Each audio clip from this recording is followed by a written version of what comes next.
Diesel ఉందరా? ఉంది మామా.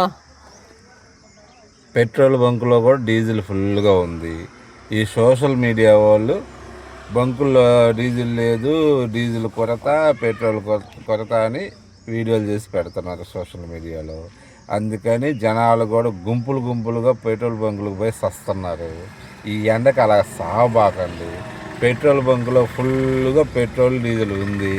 నిదానంగా అవసరమైనంత వరకే పెట్రోల్ డీజిల్కి వెళ్ళండి. పెట్రోల్ కొరత అయితే, డీజిల్ కొరత అయితే మన రాష్ట్రంలో అసలు లేనే లేదు. నువ్వేమంటావురా?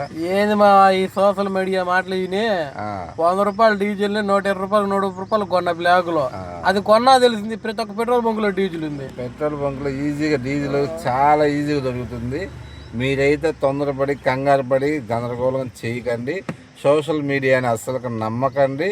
సోషల్ మీడియా వీడియోలు అసలు వినకండి. మేము కొన్ని వీడియోలు కూడా పెట్రోల్ బంక్ ఖాళీగా ఉన్న పెట్రోల్ బంకులు వీడియోలు కూడా పెడతాను, చూడండి. మీరైతే పెట్రోల్ అయితే ఈజీగా, డీజిల్ అయితే ఈజీగా దొరుకుతుంది. బ్లాక్లో అసలు కొనకండి.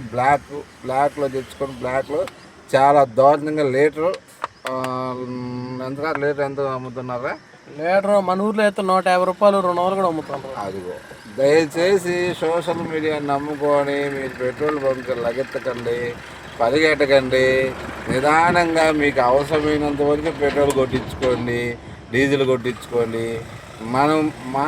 మనం ఇలాగ తొందరపడటం వల్ల మనకే ఇబ్బంది, చాలా లాసు. దయచేసి ఈ వీడియోని అందరికీ షేర్ చేసి పెట్రోల్ బంకులకు గందరగోళం చేయకండి.